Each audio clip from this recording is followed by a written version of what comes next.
Hello दोस्तों, आज मैं आपके लिए योर हाई नेशन मूवी का हिंदी में एक्सप्लेनेशन करने वाला हूं। दोस्तों, अगर एक्सप्लेनेशन अच्छा लगे तो इस वीडियो को लाइक शेयर कमेंट जरूर करें और चैनल को सब्सक्राइब जरूर कर लें। तो चलिए दोस्तों, वीडियो को शुरू करते हैं। मूवी के स्टार्ट में हमें एक लड़के को दिखाया जाता है जो कि एक खतरनाक मॉन्स्टर का कटा हुआ सिर अपने हाथ में लिए हुए होता है और इसके साथ ही वह 5 मुंह वाले ड्रैगन मॉन्स्टर का भी सामना करता हुआ दिखाई देता है। इसके साथ ही एक और जादूगर को दिखाया जाता है जिससे इन सबको बड़ा खतरा होता है। अब इसके साथ कहानी पास्ट में जाती है जहाँ पर हमें एक घने जंगल में एक जादूगर को दिखाया जाता है जिसका नाम लिजार होता है। वो एक अनमेरिड लड़की को जंगल में लेकर आता है और उसके हाथ पांव को बांध देता है। वो जादूगर लिजार उस लड़की को इसलिए लाया था ताकि वो 2 मून्स की मिलन वाली रात को उससे शादी कर ले और फिर उसका जो बच्चा पैदा होगा वो सारे देशों को हरा देगा, जिसकी वजह से जादूगर लिजार पूरी दुनिया पर राज करेगा। और ये रात भी 2 मून्स की मिलने वाली रात थी और ये उसके लिए एक अच्छा मौका था। लेकिन तभी वहाँ पर एक राजकुमार आ जाता है जिसका नाम फेबियस होता है और वो इस जादूगर को तीर मारकर हरा देता है। फिर वो प्रिंस और उसके सारे सोल्जर्स उस लड़की को सही सलामत आजाद करवा लेते हैं। इसके बाद हमें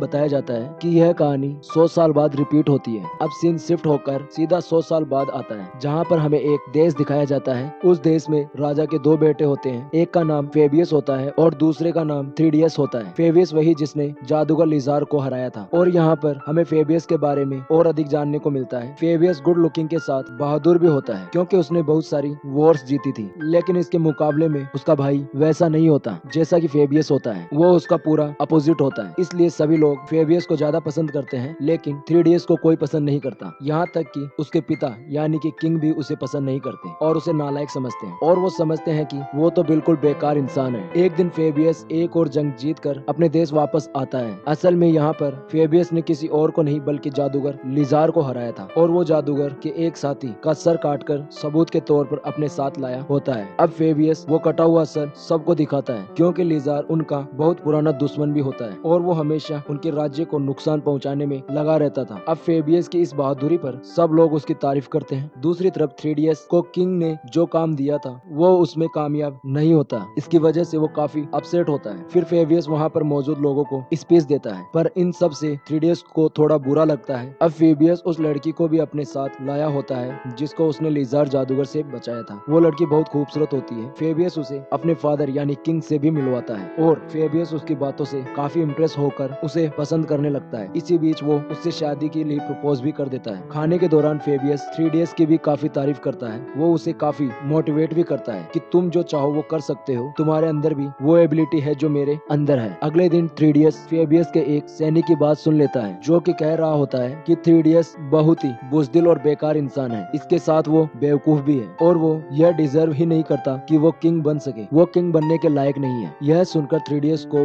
बहुत बुरा लगता है और उसे काफी ज्यादा गुस्सा भी आता है, इसलिए वह नाराज होकर पैलेस से चला जाता है। उधर पैलेस में फेबियस की शादी का फंक्शन चल रहा होता है जहाँ पर फेबियस थ्रीडियस का काफी ज्यादा इंतजार करता है, लेकिन जब वो वापस नहीं आता तो किंग फेबियस से कहता है कि वो फंक्शन को लेट ना करे। इसी वजह से फेबियस उनकी बात मान लेता है, लेकिन तभी वहाँ पर उनका सबसे बड़ा दुश्मन आ जाता है यानी कि वही जादूगर लिजार जिसको मूवी के स्टार्ट में फेबियस ने हराया था। और अब वो फिर से उस लड़की को लेने आया था क्योंकि जादूगर को उस लड़की की जरूरत होती है। अब यहाँ पर लिजार उन लोगों पर हमला कर देता है और अपने जादू से वो उस लड़की को अपने साथ ले जाता है। और अब किंग थ्रीडियस को उस लड़की को बचाने के लिए फेबियस के साथ मिशन पर जाने को कहता है, लेकिन थ्रीडियस को तो इस मिशन में कोई इंटरेस्ट नहीं होता। लेकिन किंग उसे कहते हैं कि इस बार अगर वो खुद को प्रूफ नहीं कर पाया तो उसे किंगडम से निकाल दिया जाएगा, इसलिए थ्रीडियस को न चाहते हुए भी उनकी बात माननी पड़ती है। अब यहाँ पर थ्रीडियस अपने साथ अपने एक दोस्त को भी ले जाता है और फेबियस के साथ तो उसके साथी होते हैं। इसके बाद वो अपने सफर पर आगे बढ़ते हैं। अब इन्हें पहले एक ओरेकल से मिलना होता है। इसके बाद वो ओरेकल से जाकर मिलते हैं जहाँ पर ओरेकल उन्हें बताता है कि अगर जादूगर 2 मून्स मिलने वाली रात को उस लड़की से शादी कर लेता है तो वह तुम्हारे किंगडम को आसानी से जीत लेगा। तब फेबियस उससे पूछता है कि अब हमें क्या करना चाहिए। तब ओरेकल उन्हें एक जादुई तलवार के बारे में बताता है जो कि एक सींग से बना होता है। उसकी मदद से वो जादूगर लिजार को आसानी से हरा सकते हैं, लेकिन ओरेकल कहता है कि उस तलवार को ढूंढना इतना आसान नहीं है क्योंकि उसको एक बहुत खतरनाक जगह पर छुपाया गया है, इसीलिए उन्हें काफी ध्यान रखकर और काफी संभल कर वहाँ पर जाना होगा। साथ ही साथ वो ओरेकल उन्हें एक जादुई कंपास भी देता है जो कि उन लोगों को उस जगह ले जाने में उनकी मदद करेगा। इसके बाद वो सब लोग वहाँ से निकल कर आगे बढ़ते हैं। काफी दूर जाने के बाद वो एक एक जगह पर कैंप लगाते हैं। लेकिन तभी फेबियस के आदमियों में एक बूढ़ा आदमी भी है जो कि उन लोगों से छुपकर एक जगह पर कुछ मंत्र पढ़ने लगता है, जिसकी वजह से वहाँ पर एक आदमी का शैडो बन जाता है। और यह शैडो किसी और का नहीं बल्कि जादूगर लिजार का होता है। यानी कि वो बूढ़ा आदमी जो कि फेबियस का साथी है, जादूगर के लिए काम करता है और वो जादूगर को मास्टर कहता है। यहाँ पर जादूगर लिजार उस बूढ़े आदमी को ऑर्डर देता है कि तुम फेबियस को जल्दी से जल्दी मेरे पास ले आओ, ताकि वो भी तो यह देखे कि मैं उसकी होने वाली वाइफ के साथ क्या करने वाला हूँ। अब यह सब कुछ वहाँ खड़ा 3DS का फ्रेंड सुन लेता है, इसीलिए वह दोनों भाइयों को यानी फेबियस और 3DS को इस बारे में जाकर बता देता है। लेकिन वो बूढ़ा आदमी फेबियस का खास आदमी था, इसलिए फेबियस उस पर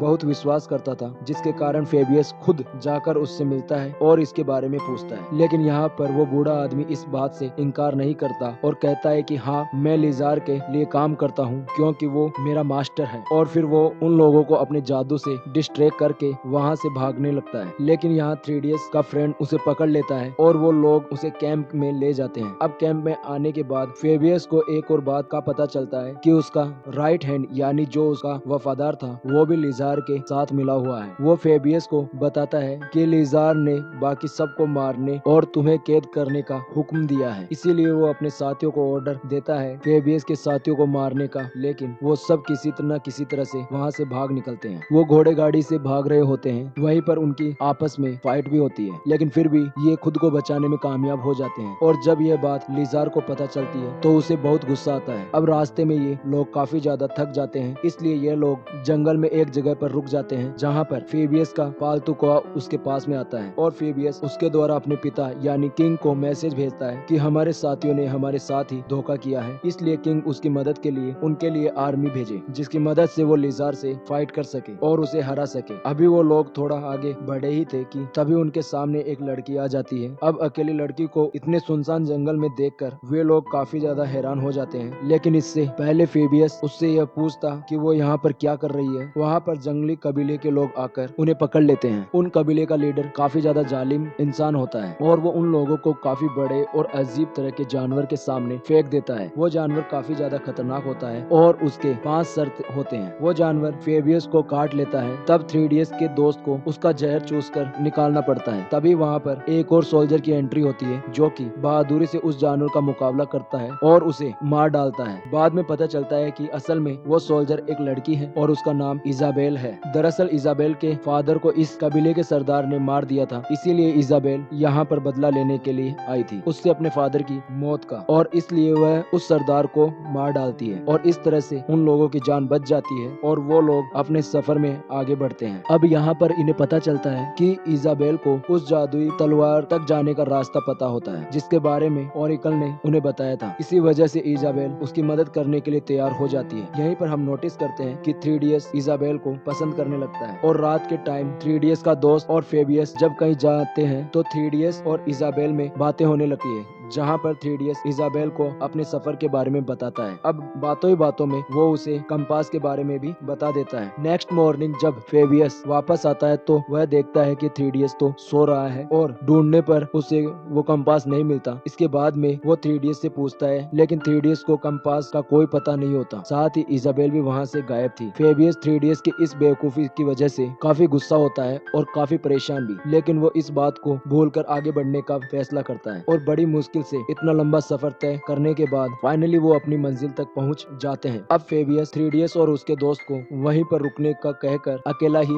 उस जादुई तलवार को ढूंढने के लिए चला जाता है। वहीं एक बार में 3DS को इजाबेल मिल जाती है, इसीलिए वो उसे रोककर कंपास के बारे में पूछता है, लेकिन इजाबेल उसे कंपास देने के लिए नहीं मानती और इसी बहस को लेकर दोनों के बीच में फाइट होने लगती है, जिसमें इजाबेल 3DS को बड़े आसानी से हरा देती है। उधर फेबियस को अपने ही साथी जिन्होंने उसे धोखा दिया था उसे पकड़ लेते हैं और उसे मारने लगते हैं। तभी इजाबेल से मार खाने के बाद 3DS वहाँ से बाहर आता है। तभी 3DS का दोस्त उसे कंपास दिखाते हुए कहता है कि फाइट के दौरान मैंने इजाबेल से यह कंपास चुरा लिया था। अभी वो लोग इस बात से खुश ही हो रहे होते हैं, तभी वो लोग देखते हैं कि फेबियस के साथी उसे अपने साथ लेके जा रहे होते हैं। अब वे लोग यह सोचने लगते हैं कि उन्हें क्या करना चाहिए। जैसे ही सुबह होती है वो लोग आगे बढ़ते हैं। तभी रास्ते में उनके सामने इजाबेल आ जाती है। वो उनको तलवार दिखाकर उनसे कंपास वापस मांगती जाती है। तभी 3DS उसे अपने भाई के बारे में बताता है कि उसे जादूगर के आदमी उठाकर ले गए हैं, इसलिए इजाबेल उनकी हेल्प करने के लिए तैयार हो जाती है। इसके बाद वो उन्हें अपने साथ एक खंडर में ले जाती है, जहाँ पर कंपास की हेल्प से वो लोग अंदर जाते हैं, जहाँ पर उनका सामना एक खतरनाक क्रिएचर से होता है जो कि उनके पीछे पड़ जाता है, उनके पीछे भागने लगता है। तब उससे बचने के लिए वो तीनों अलग अलग हो जाते हैं। तब भागते भागते 3DS उस जगह पर पहुंच जाता है जहाँ पर वो जादुई तलवार थी। तब 3DS उस जादुई तलवार को बाहर निकाल लेता है, लेकिन तभी उस तलवार के रक्षक जाग जाते हैं, जिनकी बहुत सारी आंखें होती है। वो कहते हैं कि इस तलवार को केवल सच्चा हीरो ही लेके जा सकता है, लेकिन 3DS खुद को सच्चा हीरो नहीं समझता। तब वो रक्षक उसकी फीलिंग्स को समझ जाते हैं, इसीलिए वो उसे आजमाने के लिए उसे घर वापस जाने का लालच देते हैं कि अगर उसका भाई मर गया तो वह अकेला किंग बन जाएगा, इसीलिए वह यह सब कुछ छोड़कर वापस घर चला जाए। लेकिन 3DS ऐसा करने से मना करता है और वो अपने भाई फेबियस को ही चॉइस करता है। फिर वो उस तलवार से उस क्रीचर को मार डालता है और वहाँ से बाहर आ जाता है, और साथ साथ वो अपने साथियों को भी बचा लेता है। फिर टाउन पहुँचने के बाद स्ट्रॉन्ग वॉरियर को अपने साथ जाने के लिए एग्री कर लेता है, जिसके बाद ये चारों फेबियस को बचाने निकल जाते हैं। फिर कुछ टाइम के बाद वो जादूगर लिजार के महल में पहुँच जाते हैं, और आज रात भी 2 मून्स के मिलने की रात होती है और उसमें बस कुछ ही समय बाकी होता है। यहीं पर हम देखते हैं कि जादूगर ने फेबियस को बांधा हुआ था। तब ये लोग वहाँ पर पहुंचकर बड़ी होशियारी से फेबियस को आजाद करने में कामयाब हो जाते हैं। इसके बाद 3DS वो जादुई तलवार को फेबियस को दे देता है,